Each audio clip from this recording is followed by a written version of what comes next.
మహారాష్ట్రకు తెల్ల బంగారం. కర్నూలు జిల్లా పశ్చిమ ప్రాంతంలో తెల్ల బంగారంగా పేరుగాంచిన పత్తి పంటను దళారులు మహారాష్ట్రకు తరలిస్తున్నారు.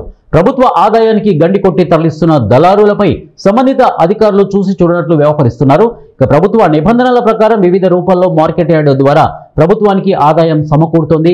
ఇక రెండో ముంబైగా పేరుగాంచిన ఆధుని మార్కెట్ యార్డుకు పత్తి పంట రాకుండా మహారాష్ట్ర నుంచి వచ్చిన దళారులు అడ్డుకట్ట వేస్తున్నారు. గ్రామీణ ప్రాంతంలో ఉన్న రైతులకు మాయమాటలు చెప్పి పత్తిని కొనుగోలు చేస్తున్నారు. కోసగి, కౌతాలం మండలాల్లోని గ్రామాల్లో అక్కడే మకాం వేసి పగలు రాత్రి లారీల్లో రాష్ట్రాల సరిహద్దులను దాటిస్తున్నారు. వివిధ పన్నులు చెల్లించకుండా అక్రమంగా తరలిస్తున్న ముఠా వ్యాపారులపై డేగ కన్ను వేసి ప్రభుత్వ ఆదాయానికి గండి పడకుండా చూడాల్సిన బాధ్యత అధికారులపై ఉంది. వ్యాపారం సాగుతుందిలా. ఇక మహారాష్ట్ర నుంచి పత్తి వ్యాపారులు కోసగి, కౌతాలం మండలాల్లో చిన్న గ్రామాల్లో ఎంచుకుంటున్నారు. కొంతమంది కమిషన్ ఏజెంట్లను ఏర్పాటు చేసుకుని వారి ద్వారా పత్తి రైతులను పరిచయం చేసుకుంటున్నారు.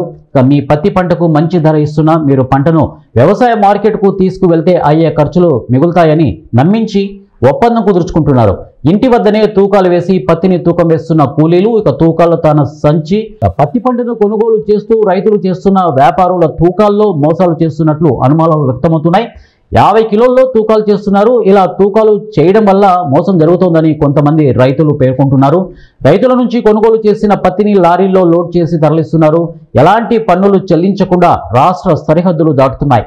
కౌతాలం, కోసగి మండలాల నుంచి మాధవరం చెక్పోస్టు ద్వారా ఇతర రాష్ట్రాలకు తరలిస్తున్నారు. రాష్ట్ర సరిహద్దు చెక్పోస్టులో ఉన్న అధికారులు చూసి చూడనట్లు ఉండడంతో పత్తి లారీలు సులభంగా ఇతర రాష్ట్రాలకు తరలి వెళ్లిపోతున్నాయి. ఉన్నతాధికారులు మాధవరం చెక్పోస్టు వద్ద కట్టుదిట్టమైన తనిఖీలు నిర్వహిస్తే ప్రభుత్వ ఆదాయానికి గండి పడకుండా అరికట్టవచ్చునని పలువురు పేర్కొంటున్నారు. సిసిఐ స్లాబ్ బుకింగ్ కావడం లేదు. రైతుల కోసం ప్రభుత్వం ఏర్పాటు చేసిన సిసిఐలో స్లాట్ బుకింగ్ కావడం లేదని రైతులు ఆవేదన చెందుతున్నారు. గత్యంతరం లేక గ్రామంలోకి వచ్చిన మహారాష్ట్ర వ్యాపారులకు అమ్ముకోవాల్సిన పరిస్థితి ఉందని ఏరిగేరి, పొదలకుంట, మదిరే గ్రామాల రైతులు పేర్కొంటున్నారు.